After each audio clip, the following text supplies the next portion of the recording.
शुक्रिया अनु। आज हमारे साथ में बॉलीवुड के दो बहुत ही खास शख्स हैं। अगर मैं इनकी तारीफ में कुछ कहूंगा तो मुझे लगता है कि शब्दों की कमी हो जाएगी, क्योंकि इनकी तारीफ जरा लंबी है। क्योंकि हमारे साथ में है इरफान खान और तिग्मांशु धूलिया। आप दोनों का बहुत बहुत स्वागत है डे एंड नाइट न्यूज के स्टूडियो में। बहुत बढ़िया। फिल्म आ रही है पान सिंह तोमर। इरफान, आपने कहा कि मैं ना होता तो पान सिंह तोमर होता है। गुलजार साहब ने लिखा है कि मैं ना होता तो एक आम इंसान होता। आप कहते मैं ना होता तो पान सिंह तोमर होता। ऐसा क्यों? उसमें कुछ की शख्सियत में कुछ एस्पायरिंग चीज़ें हैं, एस्पायरिंग क्वालिटीज़ हैं जिनको कि मैं अपनाना चाहूँगा एज एन ह्यूमन बीइंग। उसकी अपना एक हीरे जैसा दिल है, करेज है, बहादुरी है और ऑनेस्टी है और किसी भी चीज़ के सामने खड़ा होने की ताकत है। मुझे जैसे मेरे फादर का मुझे सबसे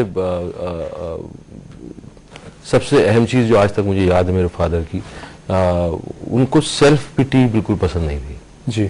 When he died, he shook hand from my mother, and yesterday I was remembering him, and there was no sense of self pity at all. And this film reminds me of my of father. I wish he would have seen me in this attire. And he's a person I would like to emulate. ऐसे ही word होता है ना, सही है। मतलब यहाँ भी आप डायरेक्टर से पूछ के चलेंगे। इनकी अंग्रेजी मेरे से अच्छी है। अच्छा तिग्मांशु, हासिल के बाद में, हासिल से इरफान को बहुत कुछ हासिल हुआ, आपको बहुत कुछ हासिल हुआ, तो हासिल के बाद में फिर से आपकी जोड़ी जो है वो साथ में देखी जा रही है। इसका कंसेप्ट जो था इस फिल्म का, कहते हैं कि बैंडेड क्वीन की मेकिंग के दौरान आपके जहन में आया था, तो उसके बारे में कुछ बताना चाहेंगे आप?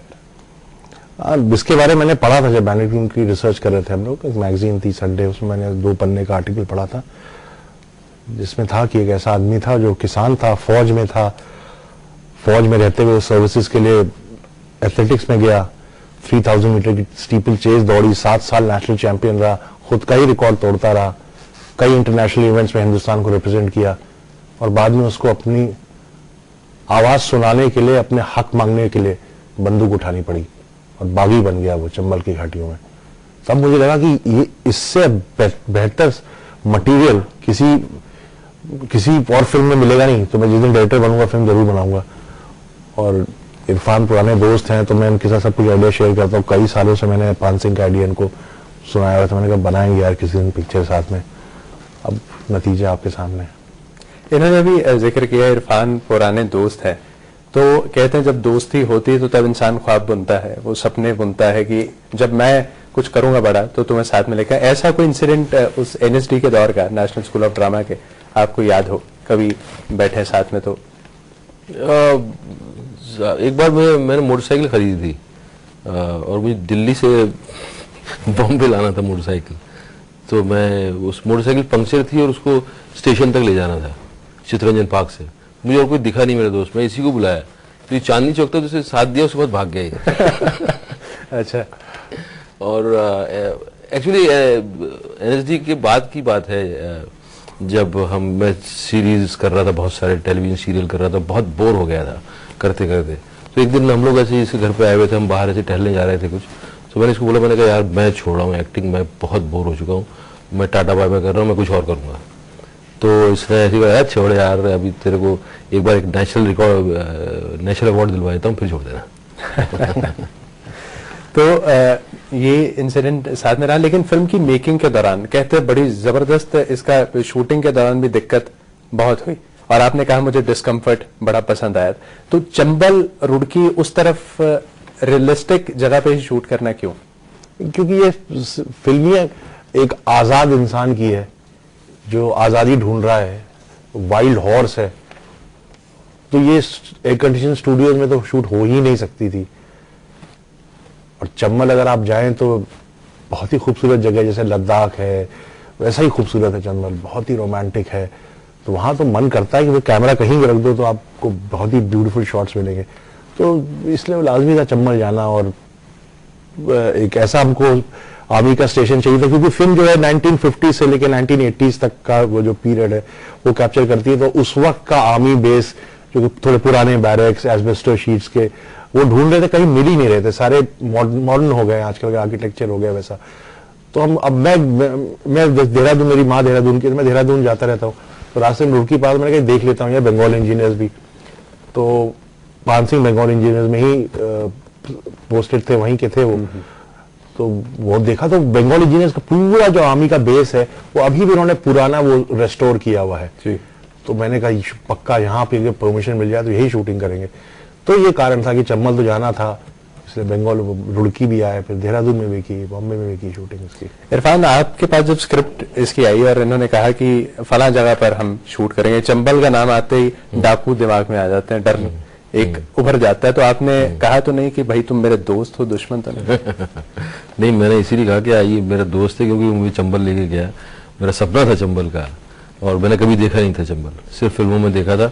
पहले तो वो सब उस दौर की फिल्में जब डाकू घोड़ों पे दौड़ रहे और चंबल का नाम है लेकिन चंबल नहीं दिखता था, बट वो फैसिनेशन होता था वो फिल्में देख के, वो एक्शन और उनका पूरा एक फ्रीडम का एहसास और अपने दुनिया खुद बनाना, अपने रूल्स खुद बनाना। तो वो एक उसमें मिस्ट्री है, एक मिथ है, वो फोकलोर्स हैं उसके अराउंड। तो चंबल जाने का मेरा सपना था, और चंबल की डाकू की फिल्म है तो चंबल में ही करेंगे। मुझे तो बहुत मजा आया, और मेरे लिए तो वो जगह बहुत ही कमाल की है।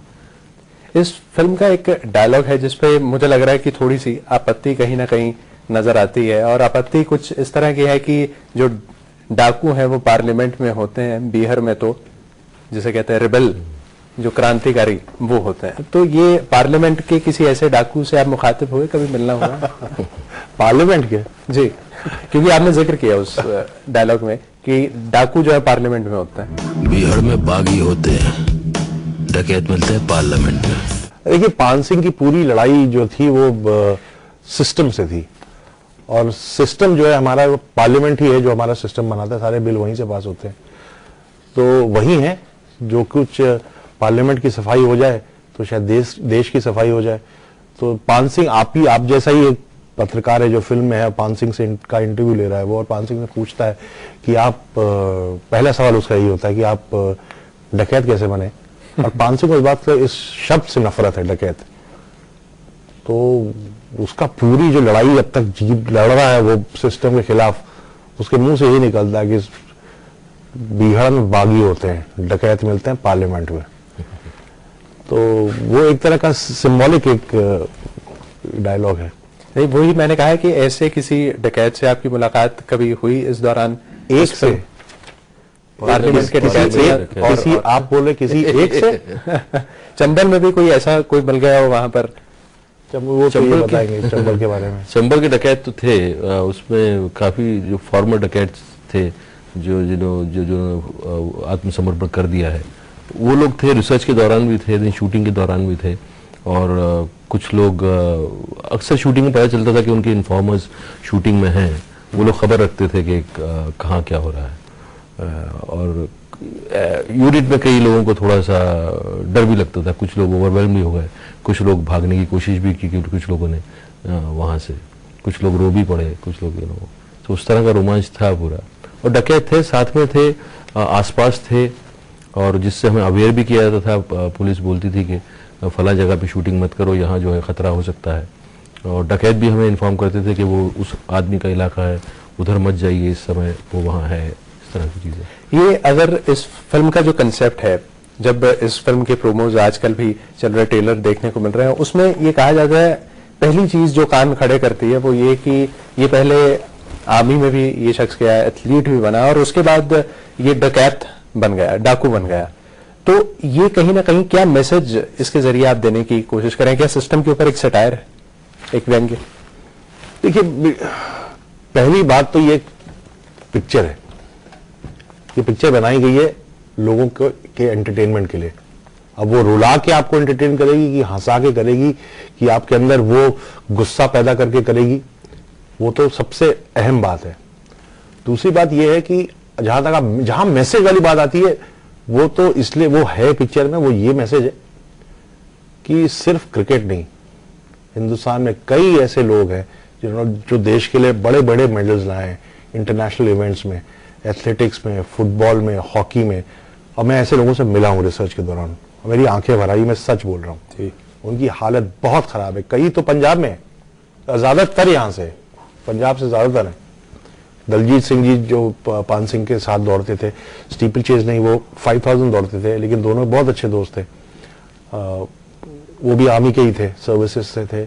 उनके घर गया, उन्होंने बहुत मतलब गर्व के साथ अपने गांव के घर में के बाहर दरवाजे में ओलंपियन दलजीत सिंह ऐसे लिखा हुआ है, और पढ़ के मजा आ गया। अंदर गए, हालत बहुत खराब है, बहुत खस्ता है, बहुत खस्ता है, चल नहीं पा रहे। कोई उनकी दवा दारू के लिए, कोई सरकार ने उनके लिए तो कुछ फिल्म नहीं कहीं ना कहीं सवालिया निशान उठाएगी। बिल्कुल क्योंकि ये उठाएगी। जो प्रणाली है, हमारा सिस्टम है, हम जो असल हीरो है मेरे ख्याल से उनको हम भूलते जा रहे हैं कहीं ना बिल्कुल कहीं। बिल्कुल। तो ये दावा है आपका कि इस फिल्म के जरिए इस तरह के सवाल उठेंगे। जी आई जरूर थिंक हमें ये भी देखना चाहिए कि हीरो असल में है कौन। हम सिर्फ फिल्म स्टार और क्रिकेटर्स यही है एस्पायरिंग वैल्यू आज के बच्चों को बताने के लिए कि कुछ और भी है कंट्री के अंदर। मैं आपको कल सॉरी कल एक छोटा सा वाकया हुआ, बहुत मैं बताना चाहता था तेरे को। मैं होटल से अपने लिफ्ट से नीचे आ रहा था और अपने होटल में ये हॉकी की टीम रुकी हुई है कल दिल्ली में। तो मैंने एक लड़की थी, वो हॉकी वुमेन हॉकी टीम की थी, मैंने उसे नाम नहीं पूछा, ऐसा लग रहा था कि बिहार या उस इलाके की कहीं से है वो।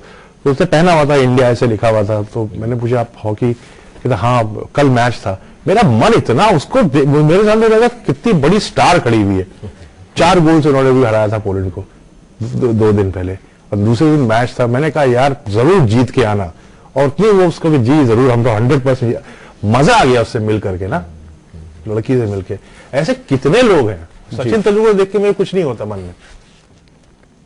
तो इस फिल्म के अंदर आप एक बागी है, मैं डकैत नहीं कहूंगा, बागी कहूंगा, जैसे कि आप भी कह रहे हैं। तो ये बागी का किरदार अपनाने के लिए कितना वो जो अपने अंदर से कितनी प्रेरणा आपको मिली, और क्या कुछ आपको होमवर्क करना है, क्योंकि आप अपने किरदारों पर बहुत काम करते हैं फिल्म शुरू करने से पहले। एक्चुअली जो स्क्रिप्ट जो लिखी गई थी वो अपने आप में बहुत इमोशनली वोलेटाइल है। बहुत उसका एक एक चीज पढ़ के रोंगटे खड़े होते हैं आपके, आपको जोश आता है, आपका दिल भरता है। तो वो सब ऑलरेडी स्क्रिप्ट के अंदर था। बाकी जो है आपको करना पड़ती है जिस तरह की प्रैक्टिकल चीज़ें जो होती हैं। आपको दौड़ सीखना है, आपको स्टेबल चेस सीखना है, उसको समझना है कैसे दौड़ना है, क्या रिदम होता है उसका, उसके लिए क्या एक्सरसाइजेस करनी पड़ती हैं। वो कोच थे हमारे नेशनल एथलीट्स को सिखाने वाले सतपाल जी, वो उन्होंने ट्रेनिंग किया और फिर शूटिंग में वो हमारे साथ रहे। और उसके बाद तिग्मांशु ने एक डिसीजन लिया कि जो मेरे साथ दौड़ेंगे वो रियल एथलीट्स होंगे। तो वो अपकमिंग एथलीट्स हैं जो कि मतलब देश के लिए आने वाले समय में जो है रिकॉर्ड बनाएंगे। उनके साथ काम करने में बहुत ज़्यादा मज़ा आया कि आप असली दौड़ने वालों के साथ दौड़ रहे हैं। वो एक अजीब ही फीलिंग थी। इस मजे के बारे में, इस फिल्म की मेकिंग के दौरान हुई बदमाशियों के बारे में भी जिक्र होगा, लेकिन एक छोटे से ब्रेक के बाद।